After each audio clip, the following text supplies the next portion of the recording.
This time on Poll Hub, when is an insurrection legitimate political discourse? When the Republican National Committee says it is, that's when. But that label may come back to haunt not just the RNC, but GOP candidates this fall. And some very high-level Republicans seem to agree with that assessment. But is the RNC actually on the same page as Republican voters? We're going to go to the data to find out. Then, too soon? Why talking about 2024 may not be premature, but looking at polls about 2024 almost certainly is. And it's a big weekend for football fans and lovers. Which is a bigger draw? You may be surprised. Also, we're saying goodbye to a member of the Poll Hub team. You know, every week at this point I say, there's a lot to get to, so let's get to it. But this week, I really mean it. And hi, everybody. Welcome to Poll Hub. I'm JD Dapper. I'm Barbara Carvalho. And I'm Lee Marigoff. Some Democrats think they got a big gift this past weekend when the RNC, the Republican National Committee, put out a statement, kind of an official statement saying that the insurrection or the riots, whatever you want to call it, of January 6th last year were legitimate political discourse. It was not just Democrats that thought they might have gotten a gift. Lots of big-time Republicans, Marco Rubio, Senator Mitt Romney, Mitch McConnell, essentially the head of the Republican Party, at least the highest elected official, all were not pleased with that. Does it matter? Are we going to remember this? Is this any different from the discussion we've been having, the political and partisan discussion we've been having about January 6th pretty much ever since it happened? I'll turn to Barb first. I feel I'm kind of shy today, so I'm going to be not as out there, but about this topic, you're shy. No, I'm just waiting to see where I should jump in. Okay, all right. Well, there's a couple of ways to jump in here. We have a lot of data that speaks to this topic. First, I mean, we had talked about our January 6th poll, and certainly describing the events of January 6th of last year is not something that most Americans do just gloss over. 49% of Americans in our poll earlier in the month of January and in December really thought of characterized January 6th as an insurrection. Probably the kindest way of approaching it is thinking of it as some kind of protest, but even in that characterization, many Americans do see it as a violent act, as other polls have shown as well. So yes, you know, in the Republican National Committee, characterizing it is not much really to think about, and censoring the Republicans who are on the committee investigating it, one would think that the Democrats should take heart.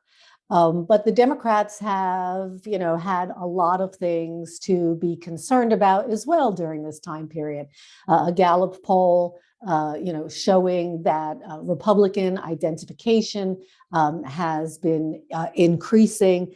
Our polling colleague, Charles Franklin, at Marquette University has done some research, which is also worth taking a look at, where he compiled party identification of Americans recently, and has shown that there is something going on in how Americans are identifying, moving towards the Republican Party. So I think it still does, remain to be seen, how much this has the legs to carry forward. I think the leadership has certainly come out against the committee, and so it will certainly be interesting to follow and to watch. Well, and now, but Lee, I just want to read Mitch McConnell's statement. Yeah, okay, good. And have you pitch up this. He said, "We saw it happen.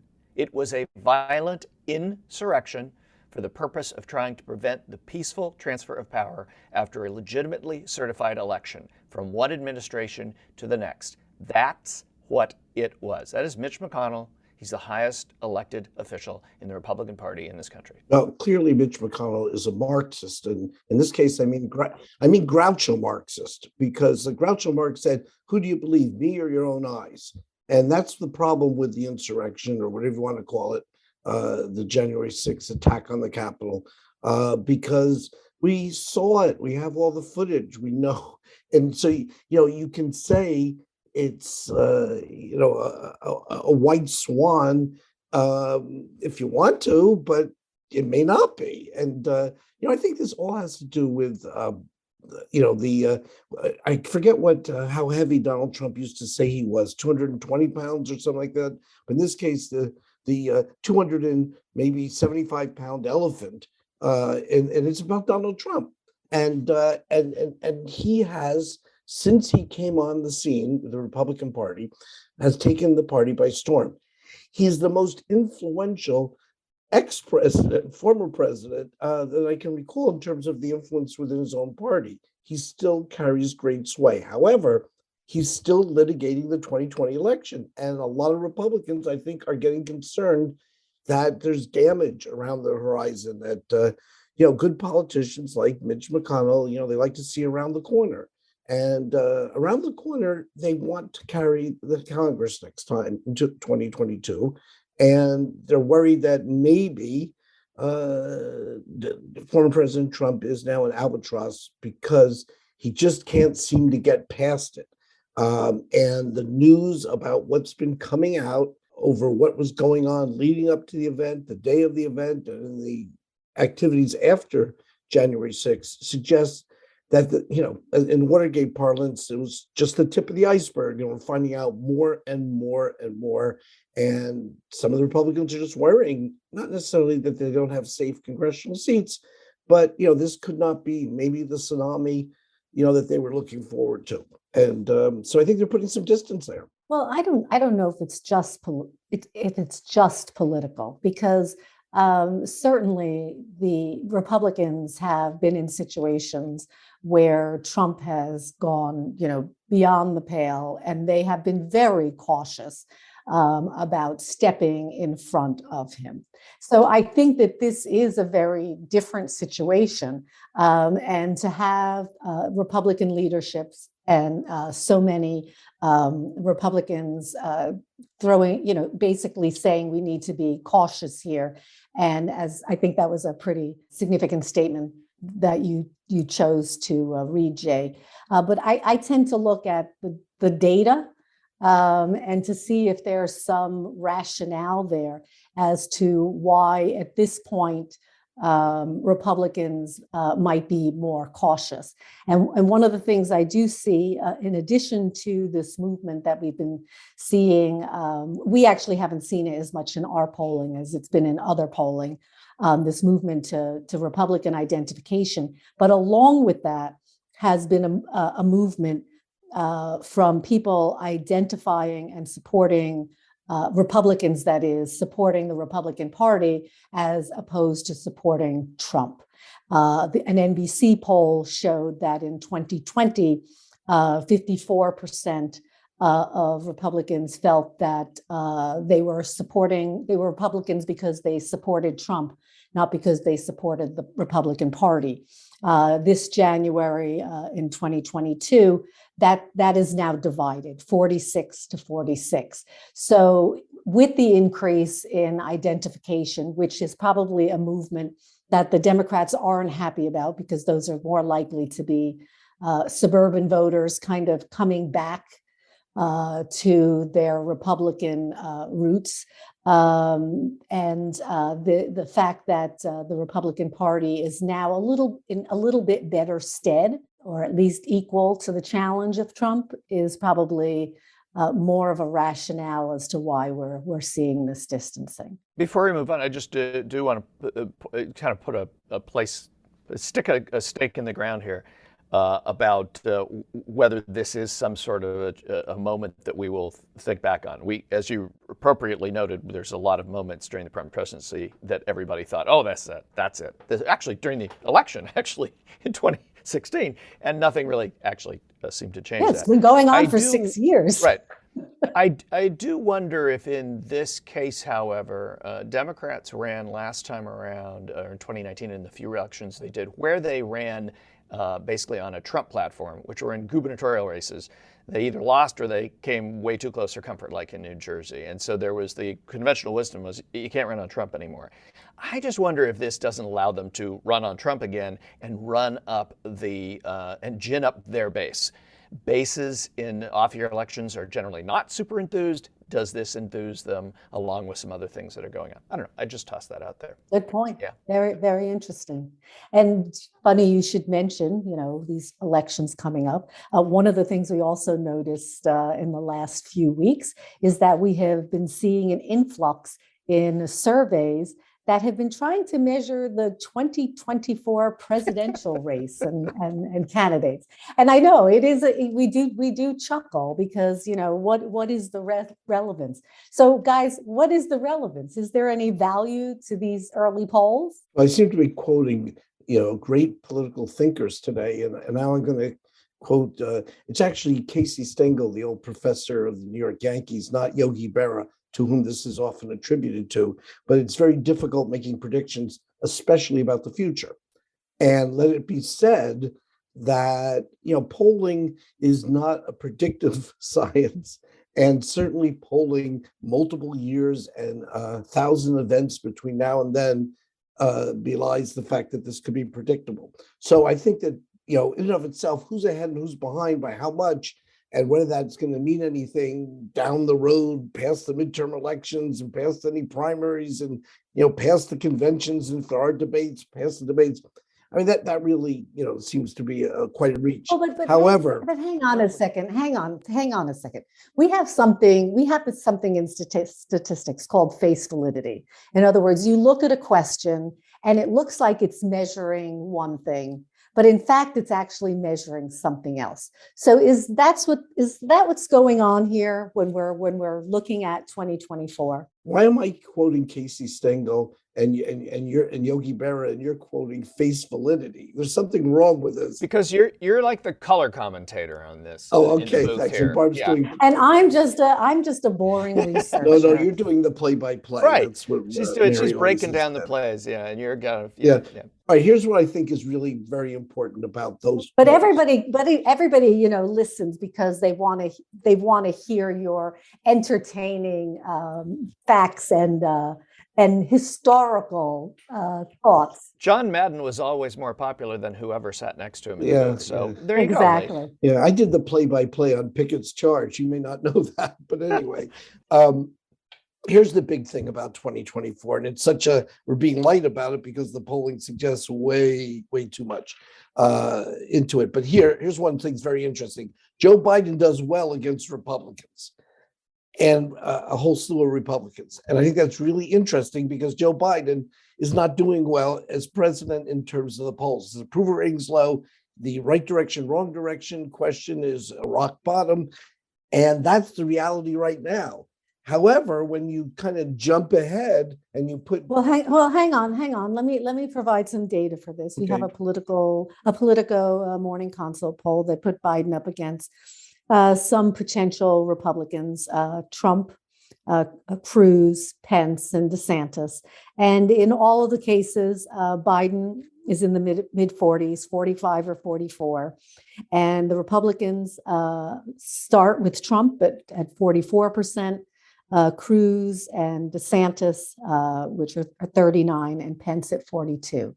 So that's kind of the overall characterization. This suggests that the Republicans right now better have something more than anybody but Biden, because Biden's not so unpopular, and the numbers about right direction, wrong direction could still change between now and way in the future, particularly if COVID sort of goes away and the economy changes. You better have an agenda of your own, and it can't be the 2020 agenda. I do have a serious question about this, which is, does this help erode the public's faith in polls by doing this kind of thing?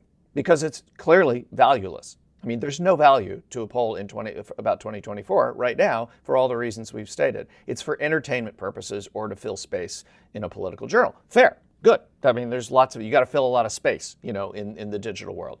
But we've talked about what's happening to the sense of Americans' faith in public opinion polling. Does this help diminish that even further? Well, I would disagree. Because again, I go back to the idea that I don't think this question is necessarily measuring what we think it's measuring, or what. But the public does.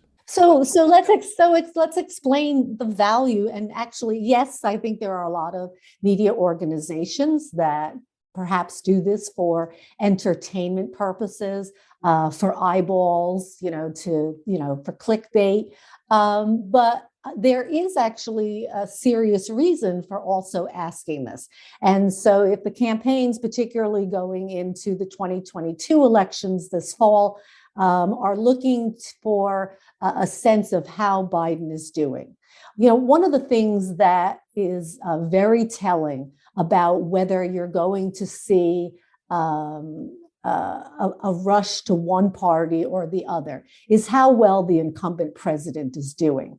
And we see lots of measures of that. We see his approval rating, we see his favorability rating. And as those decline, we generally see a movement to the opposite party.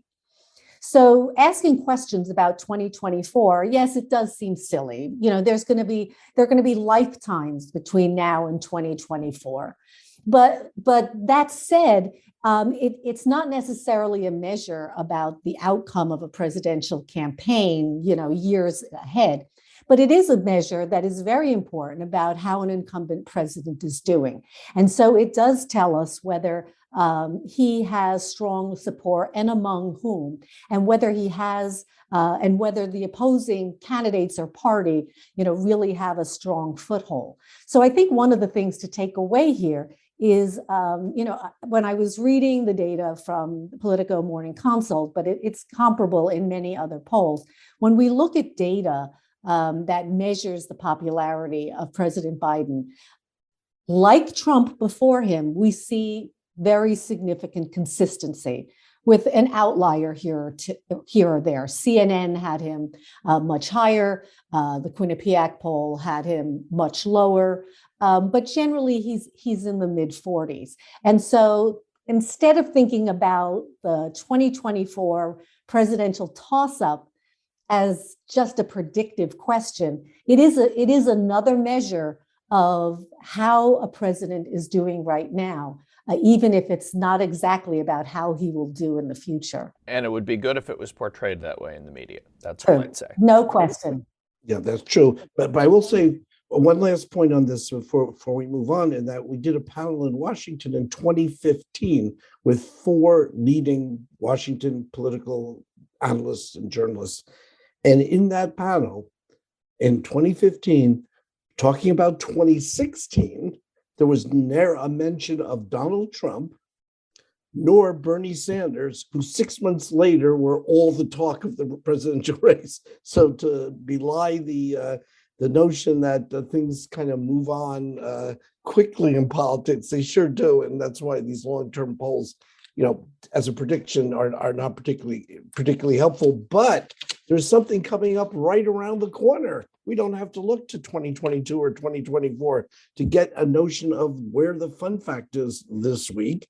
And this week, we know that we have 2 very significant events coming up, some more than for others. And one is Valentine's Day. And on the day right before that, we have a kind of like a back-to-back event here, and that is the Super Bowl.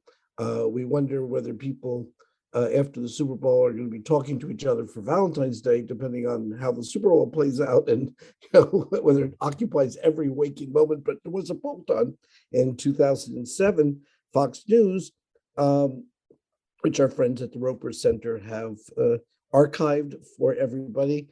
Which February event are you more excited about, the Super Bowl or Valentine's Day? And in 2007, the answer was, ring, ring, ring, 42% said Valentine's Day, 36% said the Super Bowl, 16% said neither, and a measly 4% said both, and 2% said they didn't know. In any case, Valentine's Day beat out the Super Bowl. You got to have been surprised by that, Lee. By almost a touchdown. Surprised you. What? I'm sorry?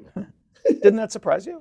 Yes, it did. And I think if the numbers were replayed today in a poll, maybe we should do this ourselves, is I think that there'd be a little bit more play for the Super Bowl, because I think the Super Bowl audience right now has become a family event. I don't know about that. This is only 2007. It's not like 1967, the first year of the Super Bowl. I mean, I don't know. Barb? Yeah, I don't know about that, Lee. I mean, yes, I think the football playoffs this season have been amazing. And for football fans that didn't really have a team to root for, like us Giant fans, whose season was really over, very quickly.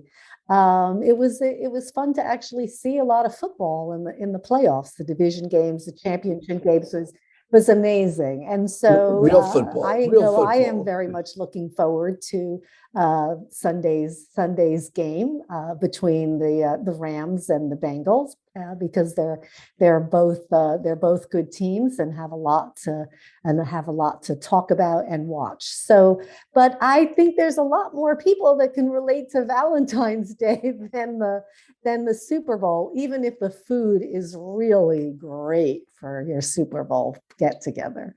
And there you go. Maybe Valentine's Day presents are the opportunity to watch the Super Bowl the day before. Oh, I wouldn't. Yeah, I wouldn't go there, Lee. I really wouldn't go there. No, I know. I realize the ice is cracking around me right now. I get that. I'd stick with chocolate, flowers, and a really nice dinner. We can check in with Nancy next week and see how that worked out for you if you try and make the Valentine's Jay, Day gift watching the Super Bowl. Fan. Yeah, huge. Yeah. Yeah, and so you must be just Man United. Yeah. Although American football. Sorry. Yeah. I grew up in LA. I haven't watched the Super Bowl in 20 years. I did grow up in LA, and I was a Rams fan to the extent that in grade school you're a fan, and saw them play in the Coliseum back in the Roman Gabriel days.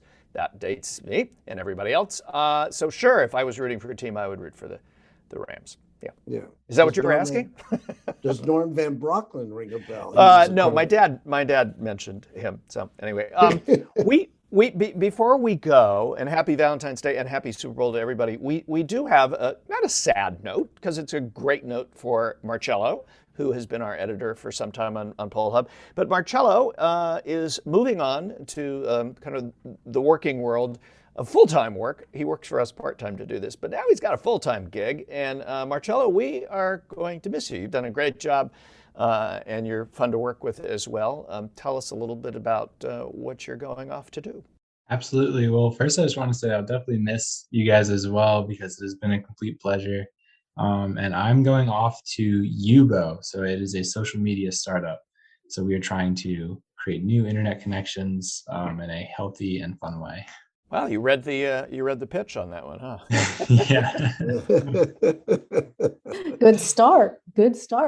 Well, you did a lot of other things at the Marist Poll too, and I know you've been very helpful in beyond editing. What jumps out as the tears descend from you as you leave us? What other things did you find aside from the delight we all are? Yes, I enjoyed writing the tweets, actually, because I had never used Twitter before. I really hadn't. And so trying to figure that out was pretty fun, and Jay was very helpful with I've been taking notes, and he knows how to write some good tweets. So although I did say that since he's going to a social media startup, he can come back and teach our internship program, in which our media team writes a lot of our social media. I'm actually going to I think we'll just have him come back and teach that, because he's going to know more than any of us. So are you good for that, Marcello? You come back and do that gig? Definitely sounds good, yeah. Mary, you discovered Marcello, right? You discovered him. So this must be very bittersweet for you. It's incredibly bittersweet for me. Marcello, most people on the staff know that Marcello actually applied to our college to career internship program. And because of scheduling conflicts, was not able to come on to do that. But then we decided to ask him if he'd be interested in working with us on the newsfeed, a different opportunity, and that better fit his schedule. And it has been wonderful for us. We are so appreciative of everything that you've done, Marcello. Thank you for being so professional, for sharing your talents with us, and for being such a collegial and pleasant colleague. It's really been wonderful. So thank you, and all the best of luck. Thank you. Now the pleasure's really all mine. And we're looking to hearing many, many good things in the future from you. So please stay in touch. We'll be watching and also hoping this is the next Facebook. Oh, that would be good. Yeah, That'd be then you can great. come back and you can hire us all or just give us money. Because in honor of the time that you spent as the most distant member of the Poll Hub team while you're in Hawaii in the fall, maybe we can all sign off to you with an aloha. Will that work? That sounds great. Yeah, aloha. All right. So like 3, 2, 1. Aloha. A hui ho. That'll do it for Poll Hub this week. Poll Hub is a production of the Marist Poll at Marist College in Poughkeepsie, New York. Mary Griffith is our executive producer. Casey Schaff is our production supervisor. The Poll Hub team includes Ashley Marcinick, Marcello Bettman, Athen Hollis, and Emily Fry. If you enjoy Poll Hub, please consider leaving a review. Positive reviews help other listeners like you find us. If you'd like to learn more about polling and survey science, check out the Marist Poll Academy, our free online learning portal. If you have questions for us, tweet them directly to @Marist Poll. Remember, you can always tell your smart speaker to play Poll Hub, and with any luck, it'll cooperate. Finally, wherever you listen to Poll Hub, there is a subscribe button. Click it, and the latest episode will be ready for you in your podcasting app as soon as it's released. We'll see you next time.